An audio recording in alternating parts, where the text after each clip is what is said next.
This is Tech Pathways Unlocked, the podcast that delves deep into the journeys of some of the industry's top leaders.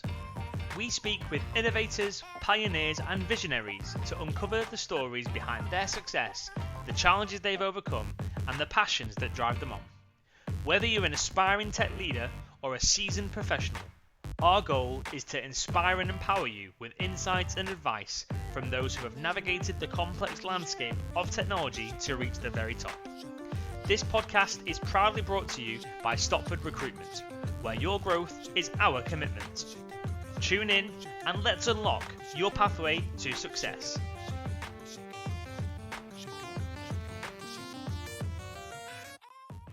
Today I am delighted to be joined by Chris Sparling, the CTO at Ufurnish. Chris, welcome to the podcast. Thanks ever so much for coming on.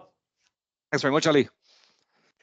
So how I start all the podcasts is by asking you, if possible, just to give a brief intro to yourself. Who is Chris and who is Ufurnish?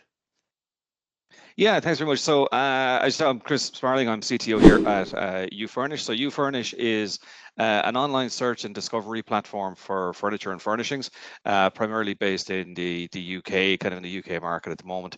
But I suppose we see ourselves very much as kind of the kind of sky scanner for furniture, if you kind of think it that way. So we solve that problem around lots of different retail stores. It can be quite difficult to kind of find everything under one roof. Fantastic.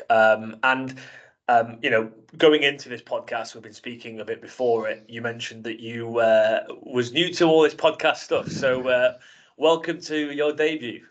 Yeah, thanks very much. Yeah, kind of my debut performance. Yeah, hopefully I don't mess it up too badly.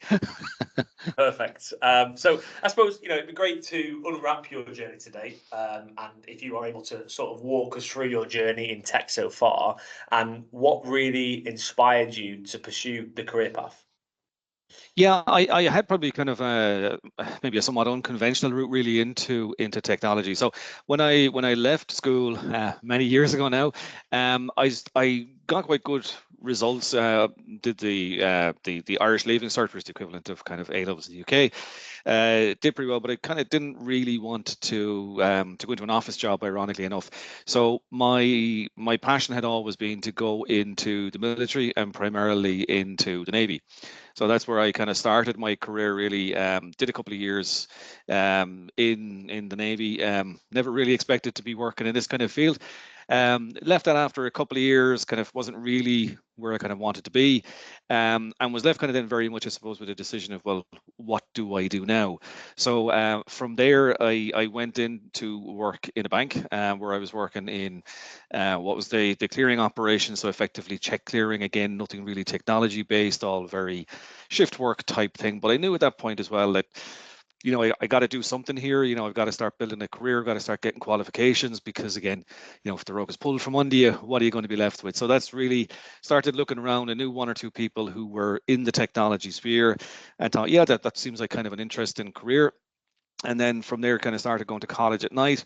And that's where then I kind of started getting my introduction then into technology, where luckily enough, I suppose, because I was working in a large bank, I was able to kind of move into the tech area as part of kind of doing my degree. So started off then at that point kind of working on mainframe systems. So if you kind of think of the heavy kind of COBOL PL1 type systems, and that was my first foray really into the tech world. So AIB was your first software engineering position. Was you there already, like you said before, in a sort of non-tech position? Yeah, exactly. So my role there was just working on the clearing operations team. So that was basically shift work. So if you think of every piece of paper that would go over the desk of a bank, every check, every lodgement slip, everything basically went through that, where we would clear it at night, working kind of on that shift basis. And initially kind of was caught in kind of one of those kind of weird kind of positions whereby I couldn't kind of go onto their programmer course initially because they were saying, well, you can't go into your programmer course because you don't have a degree in tech, but we can't fund your degree in tech because you're not working in the tech area.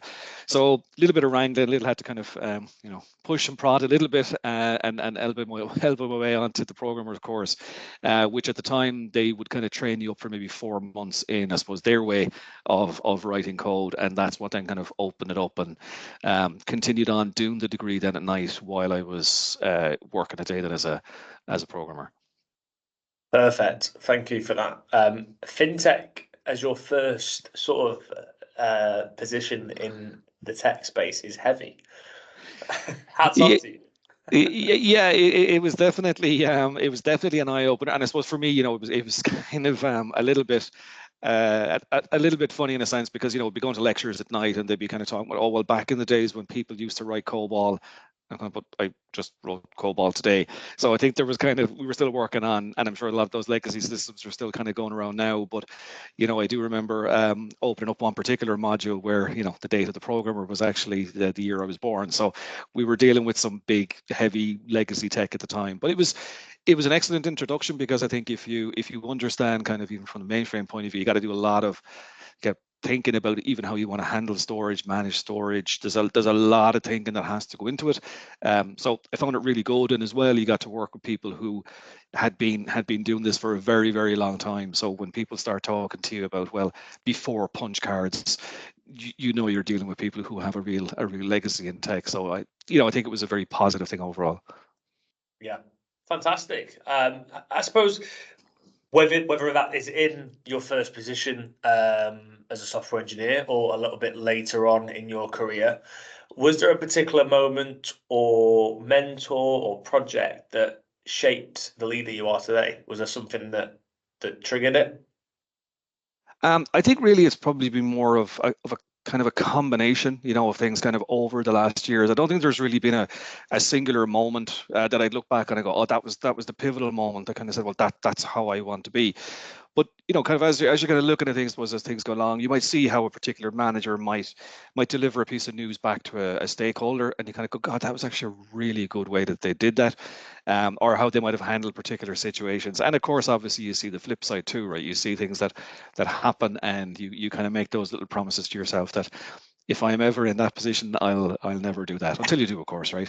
But I think it's been more over the years, little things that I was kind of looking at, what the things that would kind of help shape you as you go. And sometimes you don't probably even realize some of the things that shape you until you look back several years later. But it was just wherever I'd see little snippets that would kind of help me think, yeah, that's something that I can take and apply. Yeah, can you give an example of, actually let's go a little bit two-way here. So can you give an example of one piece of management? No, let's cut that out. Can you give me an example of a positive experience that you received on the other side of management? So, when you was being managed, if you like, or you've seen something within a team. And then can you maybe give a, not necessarily negative and digging anyone out, but can you give something that was like, right, actually, can I learn from that and actually create a better situation as a manager in the future? So two sides to that question. First is the positive side, and maybe not so positive side. Yeah, I think kind of they're probably somewhat related. I suppose I did see kind of I won't I won't uncover too many skeletons or where too many bodies are buried, but I did it obviously in the earlier stages in your career. You do obviously mess up, but I did have a manager who, to that end, kind of if you like, kind of took the failure in a sense, like didn't obviously kind of call you out and go, that's because Chris dropped the ball on that one. They obviously took it on board and they kind of managed it as being, no, actually that was a team issue. There's no kind of like pointing fingers at anybody. It's very much, yeah, look, the team dropped the ball on this one, or as a manager, kind of I dropped the ball.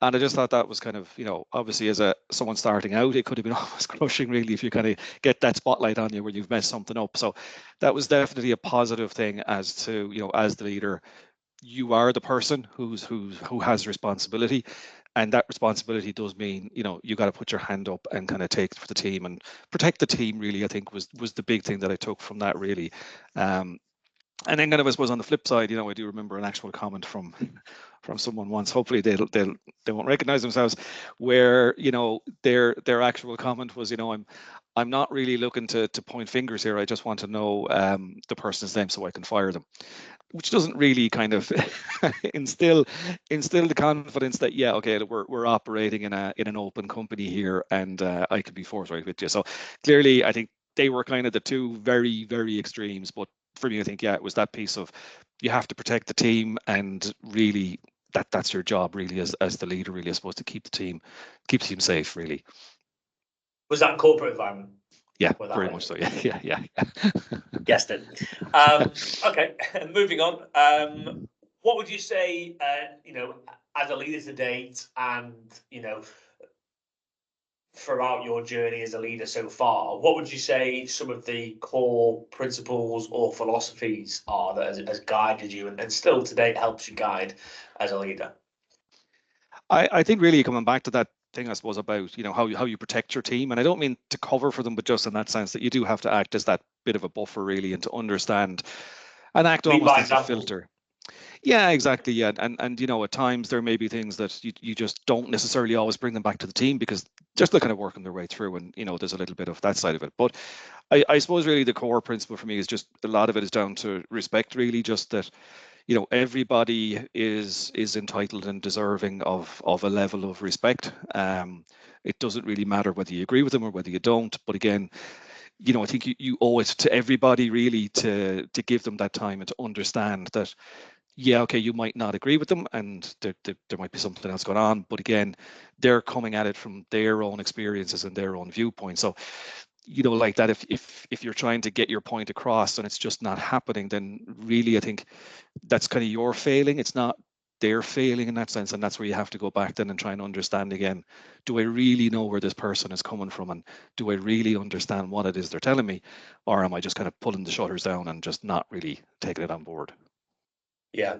Okay, interesting. Thanks for that. I suppose when I have conversations with leaders like yourself, I always like to delve a little bit into, the business that they're operating within, and what they're looking to grow at this moment and the challenge that they go through.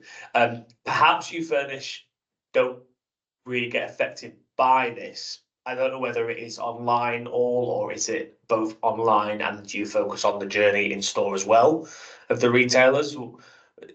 Is We're your completely online, so for us, we're very much, I suppose, getting the online traffic to the retailers. We don't do the actual fulfillment, so much like that, we get the traffic to the retailers, but we don't do any in-store stuff. Yeah, okay. I suppose, how has the economy changes affected potentially that for yourself? Have you overcome certain challenges as a business when helping these retailers? And is there any lessons learned from that?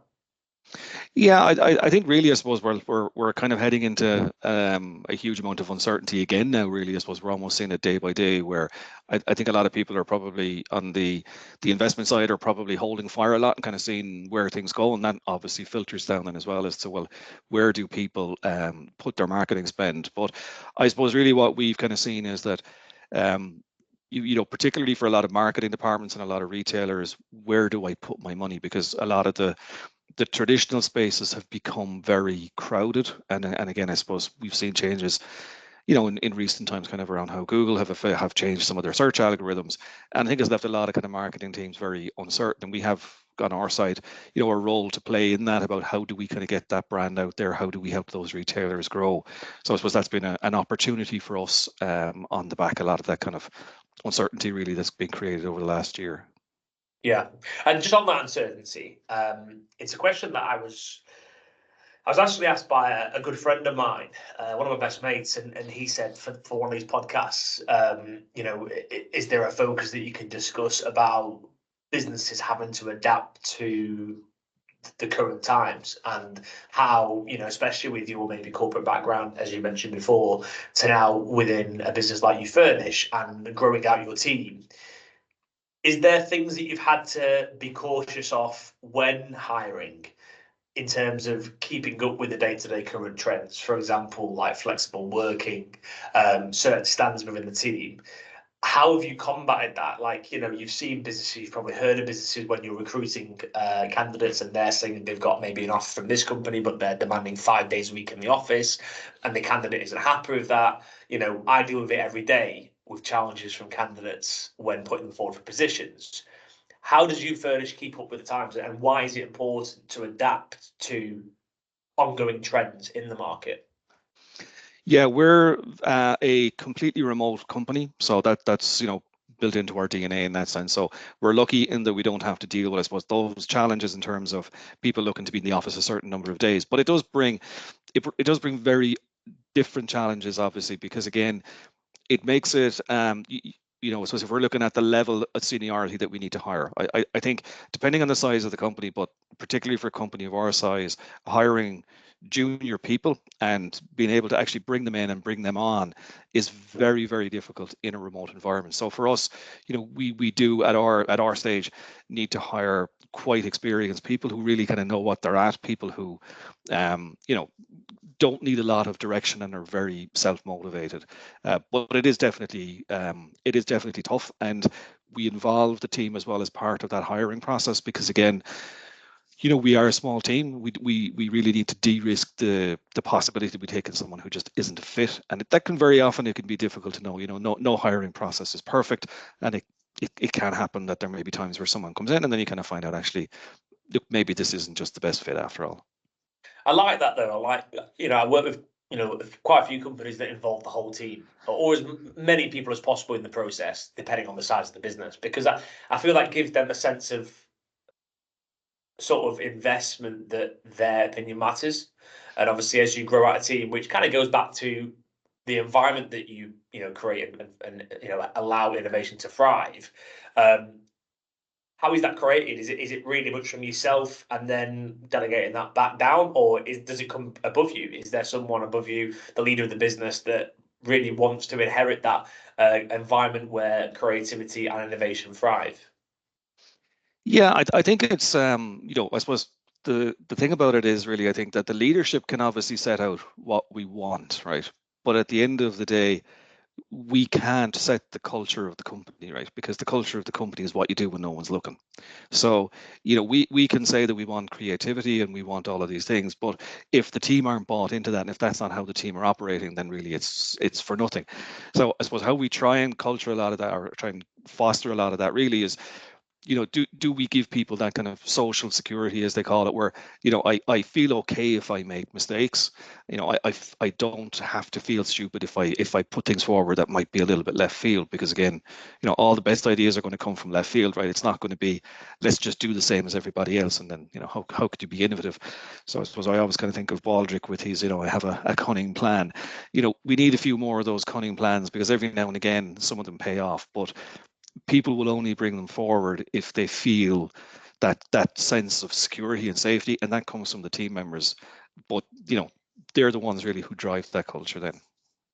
You mentioned then about the culture, how it can only really be set by the team and the way that they go about things. The leadership can obviously, and this is obviously not specifically targeted towards Ufurnish, a leadership within any business can obviously set how they want things to happen. But unless the team are bought into it, I really like that. Do you feel like that gives your team that trust back and the sort of autonomy to sort of ensure that the work is completed, but then that culture is then improving day on day because that trust is being given to them? Yeah, I think it does. And I mean, even when we come to the hiring process, the team do have very often, I suppose, kind of almost like the last word. I obviously have a view and I'll put people forward to the team, but if they're not right for the team, they're not right for the team, and that's the end of the hiring process. But again, with the team themselves, because this is really how the company's going to, when the company grows, how do you maintain the culture? That was kind of a question even from a team member a while back, and the answer really is, well, that falls to you guys. So if you see a team member who isn't acting in kind of in line with the culture, it really falls to the team to, in a constructive and respectful way, to kind of pull that person up and go, look, that's not really how we do things here, and just to act as kind of the guardians really of the culture. None of us want to be in those companies where you have the lovely posters up on the wall, and it just doesn't translate, and there's just that kind of horrible culture. So yeah, it's really down to the team to keep that. Yeah. When you hire for talent in your team, of course the experience is important, especially when you mention then in terms of seniority, because obviously you are a remote team. Is there certain skill sets you hire for as a person though? So is there Yeah, certain motivations that you look for within an individual?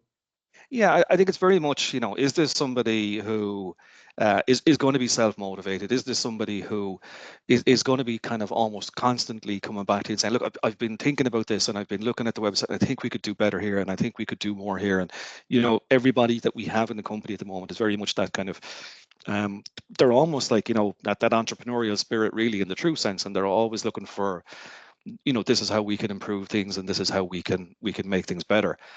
And I think even when you're hiring people, there's very often you never get the perfect candidate, as you know, right? There's always, well, they're a bit strong on this, but they're a bit weak on this. And I think really the yardstick that we often use is, but can they get there? If have you got somebody who maybe doesn't have all of the skills, but you know what, they've absolutely the right attitude, and we feel that within a reasonable amount of time they'll plug those gaps. And I think we would definitely hire for attitude over experience, every day of the week.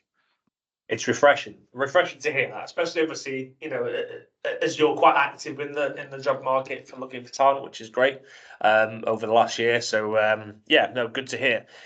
If you could go back to the start of your career, Chris, in tech, and give one piece of advice to a younger Chris Sparling, what would that be? Buy crypto, I think. I think really it's the same thing. I would probably just really making sure that you put the investment in terms of not just the hard skills but the soft skills. I was probably quite fortunate that having worked in a large bank, there was lots of opportunities for a lot of those softer skills courses, but definitely I'd probably say the same thing to myself as I say to anybody starting out, which is, invest the time in the softer skills, in how to negotiate, how to actually manage people, how to kind of foster those relationships, be curious about the business, spend more time asking the why. Some things happen because there will be certain decisions that will be made that on the surface of it, you kind of go, that's absolutely ridiculous. Why would they ever do that? But it's only then when you kind of question a little bit more, and people are often, where they can, they're more than willing to kind of help you to explain what maybe some of the other pieces that you wouldn't be aware of are. So I think, just be curious, work on the softer skills, because as you move more and more up into the leadership part, the harder tech skills become, not that they become less important, but your kind of skill base has to broaden. So you won't always have that ability to be a deep technical person. So you got to be willing to just take on those new bits. And is there any different advice that you'd give to aspiring leaders or those that are just starting out in their careers? Yeah, I think really it's just for me probably just understand that it can be lonely, right? Being the leader, right? Again, sometimes you can't necessarily be one of the guys anymore, so you just got to understand that a lot will rest on you, and you got to be comfortable. And again, you will make mistakes, things will go wrong, things won't go your way. You got to be kind to yourself at times and just take it on the chin and put it behind you and move on at times, and just to start building up a little bit of that resilience kind of as you go a little bit as well. And maybe it's a little bit of a thick skin at times, but not to lose as well, I suppose the empathy for people and where they're coming from as part of it. I presume you're referring there to sort of like if you had a previous friendship with a individual and you get promoted into a leadership position, how do you then sort of like manage that friendship level, but also realistically you're then their boss? Is there certain procedures that you take to combat that? It's a very tough one, isn't it? I mean, and I've seen it happen before where yeah, it's both sides really well, but also they're just mates then.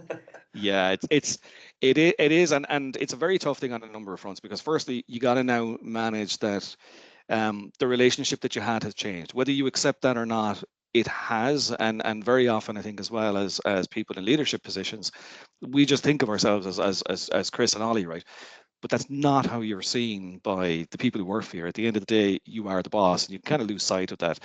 And it is very difficult for a number of reasons, because when you start to manage your peers, it, clearly it's difficult for them, because now you're obviously going to tell them what to do. But as well as that, there's also the element of kind of like, they know like what you were up to before, right? So like they, what I mean, there's kind of the element of like, who are you to be telling me? I mean, like, a couple of weeks ago you were the guy doing this. So that is a very, very difficult thing. But I don't have any kind of magic bullet, because I think in a lot of cases it depends on who your peers are, what those relationships are. If they really are your friends, I mean, they'll understand that has changed and that things are different. But it is definitely a tough one. Yeah, interesting. And I suppose throughout your career, and maybe just since you have become a leader and gotten into management, is there a favourite quote or mantra that keeps you motivated? It might have kept you motivated from the very start, or it might have been something that you really took to when you became a leader. Yeah, there's one, I suppose, on my cynical side, which is the old one of lack of planning on your part doesn't constitute an emergency on mine, but that's when I'm being cynical. I suppose the one I do probably always come back to is that old kind of the Rudyard Kipling one, the if you can keep your head when all about or losing, there's all of the whole parts with that. So in other words, keep the head, keep calm. Things are never as bad as they might seem, and equally things can change on a sixpence. So what was happening yesterday could very well change tomorrow. So just kind of learn to kind of roll with the punches, and just try and keep your head and keep your sense of humor as best you can. That seems like it's a quote about recruitment, right? The ever-changing journey of recruitment. But Chris, thanks ever so much for your time. Some really inspiring pieces that you've given there. I really appreciate it. Thanks so much for coming on. And yeah, look forward to speaking soon. Thanks very much for inviting me, Ollie. Hey, Ollie here. Thanks for watching this episode. I hope you enjoyed it. If you want to get involved in an upcoming podcast, just simply get in touch. And please don't forget to like, subscribe, and share within your networks.